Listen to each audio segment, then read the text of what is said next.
આપેલ સંખ્યાઓને p છેદ q સ્વરૂપમાં દર્શાવો જ્યાં p belongs to z and q is not equal to 0. અહીં p જે છે એ કોઈ પૂર્ણાંક સંખ્યા છે અને છેદ q જે છે એ શૂન્ય હોવા જોઈએ નહીં.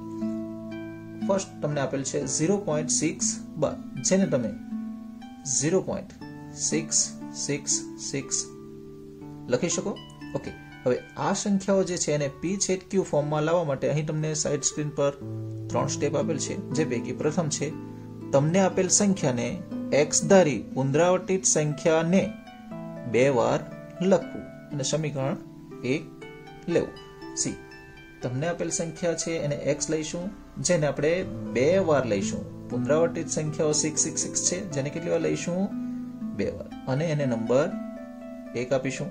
ત્યારબાદ બીજું સ્ટેપ, જો તમારી પાસે એક જ સંખ્યાનું પુનરાવર્તન થતું હોય ધેન 10 વડે ગુણવું અને જો 2 સંખ્યાનું પુનરાવર્તન થતું હોય ધેન 100 વડે અને જો 3 સંખ્યાનું પુનરાવર્તન થતું હોય ત્યારે 1000 વડે ગુણીશું. એ જ રીતે જો 4 સંખ્યાનું પુનરાવર્તન થતું હોય ધેન 10,000 વડે ગુણી સાદરૂપ આપવું અને જે મળે પરિણામ એને સમીકરણ નંબર 2 આપવું. સો આપણે બીજા સ્ટેપ પર કામ કરીશું. સી અહીં એક જ સંખ્યાનું પુનરાવર્તન થાય છે, સો p p p સ્વરૂપે છે ધેન 10 વડે ગુણીશું. 10 into x is equal to 10 into 0.66. તમે જે કામ કર્યું છે તમારે લખવું હોય લખી શકો છો. બંને બાજુ 10 વડે ગુણતા. ઓકે, ધેન તમારું જે પરિણામ છે એ તમને 10x મળશે અને અહીં 10 વડે ગુણશો ધેન દશાંશ ચિહ્ન એક જેટલું ખસશે 6.6 મળશે જેને તમારે સમીકરણ નંબર 2 આપવાનું છે. હવે ત્રીજું સ્ટેપ શું કહે છે? સમીકરણ 2 માંથી સમીકરણ 1 બાદ કરી સાદરૂપ આપી x મેળવો. સી સમીકરણ 2 માંથી સમીકરણ 1 શું કરવાનું છે?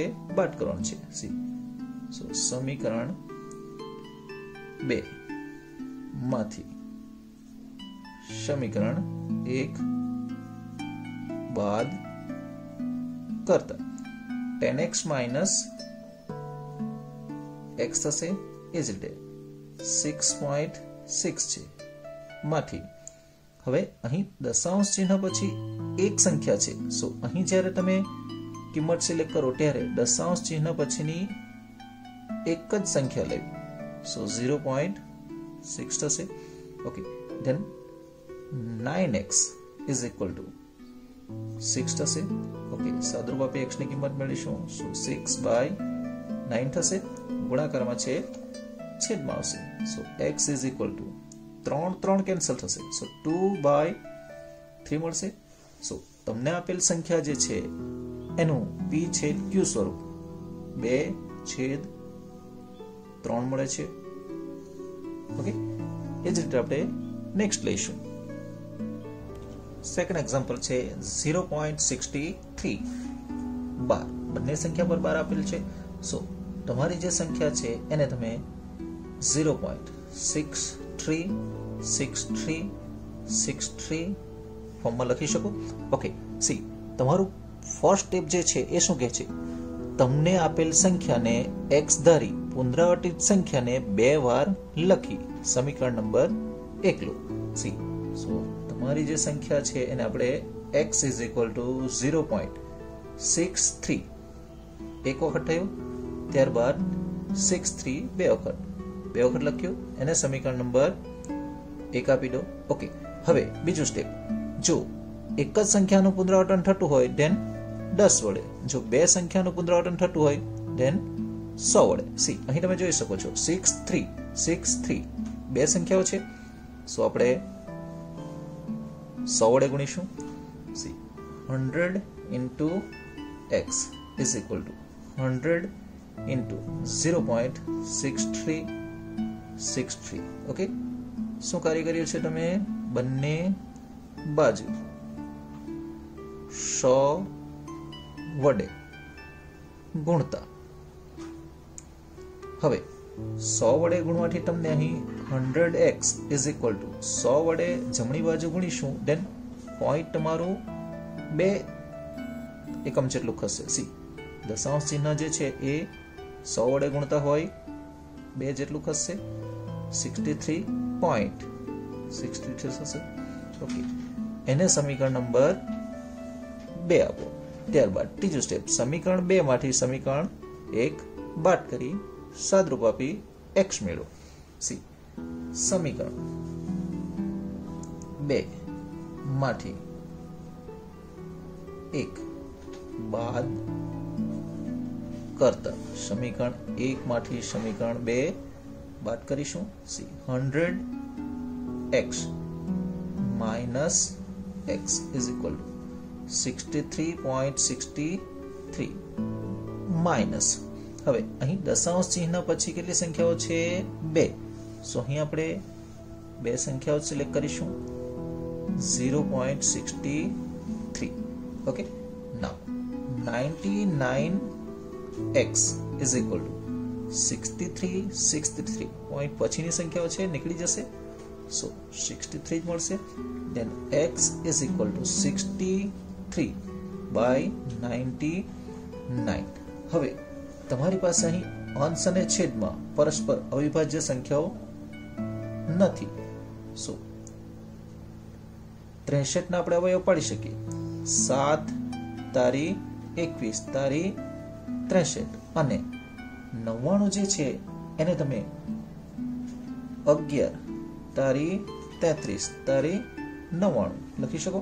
સો 3 here also 3 કેન્સલ થઈ જશે. then x is equal to 7/11.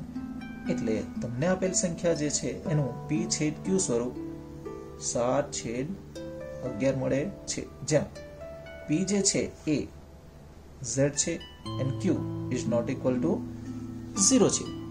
Okay, then ત્રીજો લઈશું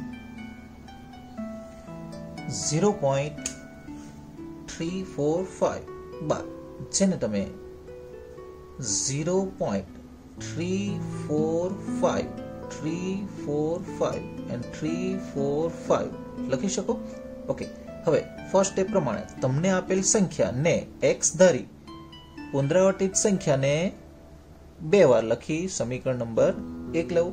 સી, સો અહીં આપણે x ઇઝ ઇક્વલ ટુ 2 વાર લઈશું 0.345.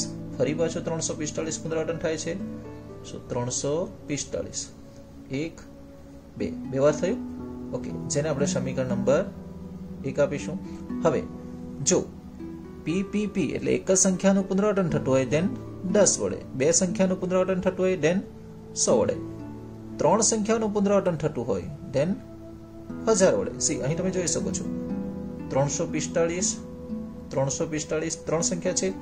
સો આપણે 1000 વડે ગુણીશું. 1000 ગુણ્યા x બરાબર 1000 ગુણ્યા 0.345. શું કર્યું છે? બંને બાજુ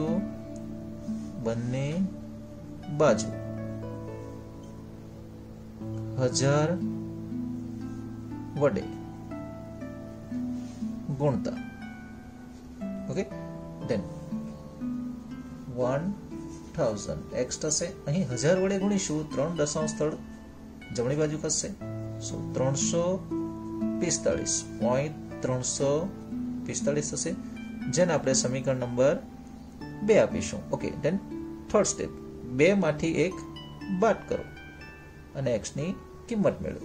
સી, સમીકરણ 2 માંથી 1 બાદ કરતા 1000x ઓછા x બીજામાંથી પહેલું બાદ કરીએ છીએ. એ જ રીતે જમણી બાજુમાંથી જમણી બાજુ બાદ કરીશું.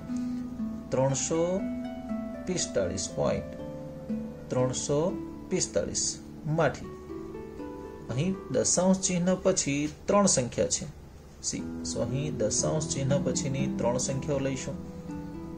0.345.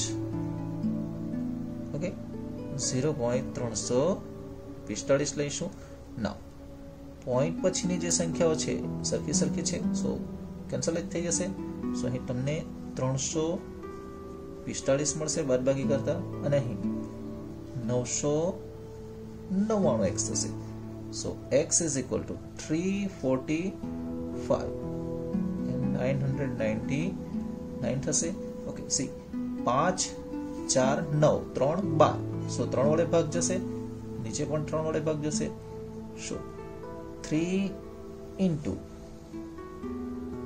115 લઈશું, અને અહીં 3 ગુણ્યા 333 લઈશું. સો 3 કેન્સલ થઈ, 115 છેદમાં 333 મળશે, જે તમને આપેલ સંખ્યાનું p છેદ q સ્વરૂપ થશે. હવે અત્યાર સુધી આપણે જે કંઈ પ્રશ્ન જોયા એની અંદર 0 પોઈન્ટ કોઈક સંખ્યા આવતી હતી જેનું પુનરાવર્તન થતું હતું. હવે આ શૂન્ય છે એના સ્થાને કોઈક સંખ્યા આવશે, 1 2 3 વગેરે વગેરે, એ પ્રકારના લઈશું. 2.125 બાર 125 પર જ બાર છે. સો તમે એને 2.125 125 125 લખી શકો. ઓકે, સી હવે સાઈડ સ્ક્રીન પરના સ્ટેપને આપણે મૌખિક રીતે બોલી દઈશું ને ગણીશું. સી અહીં તમને આપેલ સંખ્યા જે છે એમાં પુનરાવર્તિત સંખ્યાઓને આપણે બે વાર લખીશું. સો 2.125 125 અને એને નંબર 1 આપીશું. ઓકે, અહીં 3 સંખ્યાઓનું પુનરાવર્તન થતું હોય આપણે 1000 વડે ગુણીશું.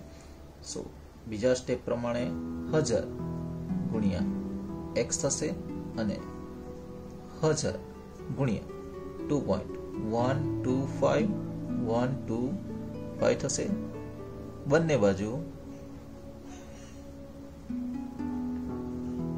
1000 વડે ગુણતા સી 1000 x થશે, અને અહીં 3 સ્થાન જેટલું દશાંશ ચિહ્ન ખસશે જમણી બાજુ. સી અહીં હતું 1 2 3. સો 2 1 2 5 3 જેટલું ખસેડ્યું છે અને દશાંશ ચિહ્ન મૂક્યું છે 1 2 5, જેને આપણે નંબર 2 આપીશું.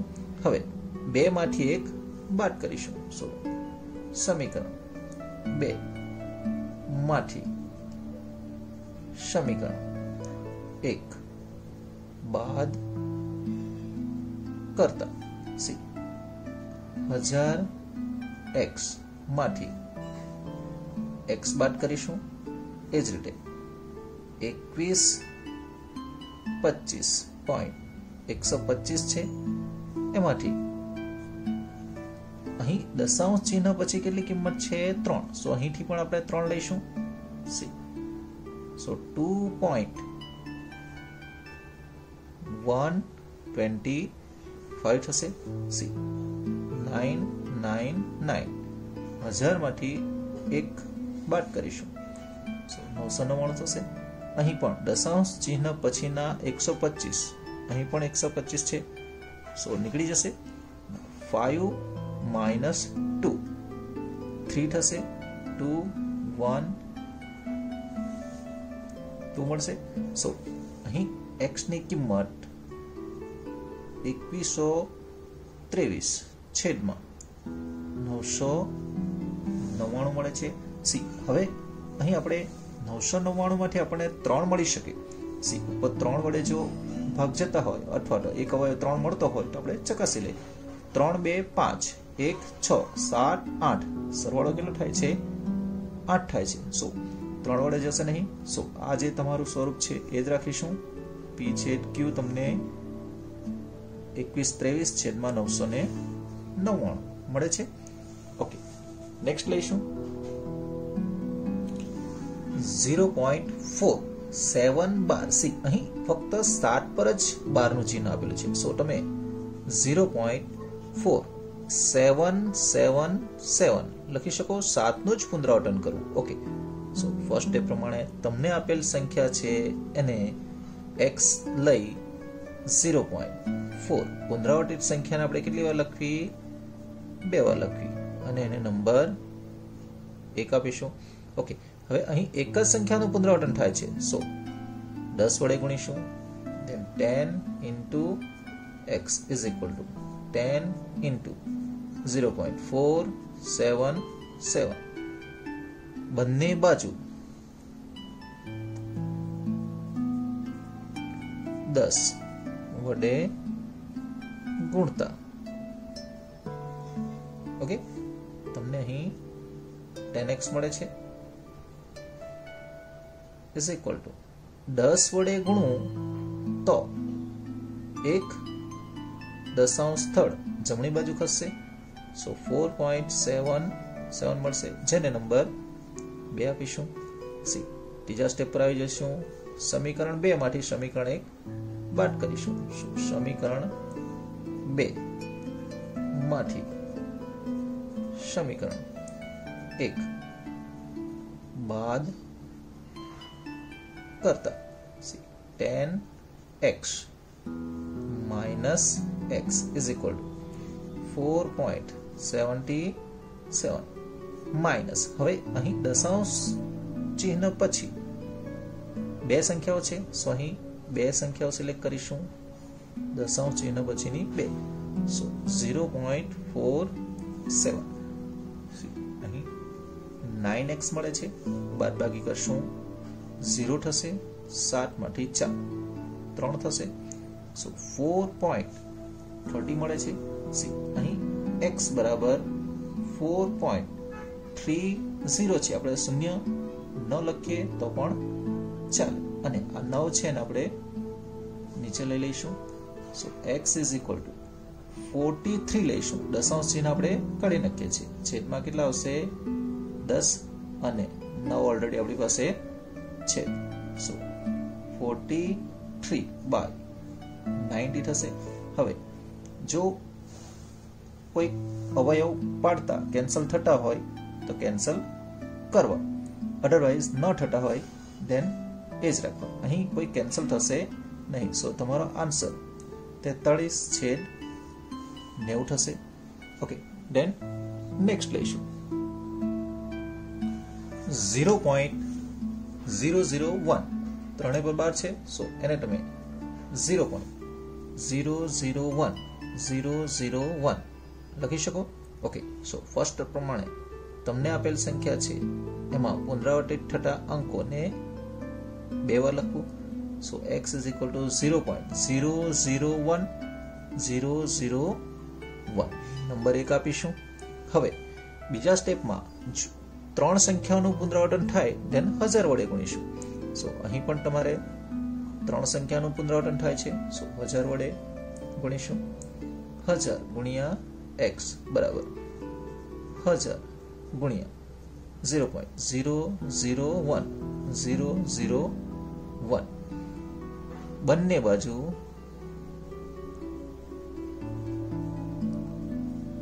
1000 વડે ગુણતા. ઓકે, સો અહીં આપણને 1000x મળે છે. અહીં 3 શૂન્ય હોય, દશાંશ ચિહ્ન 3 જેટલું આગળ ખસશે જમણી બાજુ, સો અહીં આવશે 1.001 મળશે, જેને આપણે સમીકરણ નંબર 2 આપીશું. હવે સમીકરણ 2 માંથી સમીકરણ 1 બાદ કરતા, સી 1000x ઓછા x બરાબર 1.001 માંથી અહીં દશાંશ ચિહ્ન પછી 3 અંકો છે, સો અહીં પણ આપણે 3 અંકો લઈશું, 0.001. ઓકે, સો પાછળની જે સંખ્યા છે દશાંશ ચિહ્ન પછીની એ કેન્સલ થઈ જશે અને આન્સર તમને 1 મળશે. અહીં 1000 છે, એમાંથી 1 બાદ કરીશું, સો 999x મળશે. then x is equal to 1/999 મળશે. સો અહીં કશું કેન્સલ થતું નથી, સો તમારું જે p છે q ફોર્મ જે છે એ 1/999 મળે છે. Okay, thank you very much.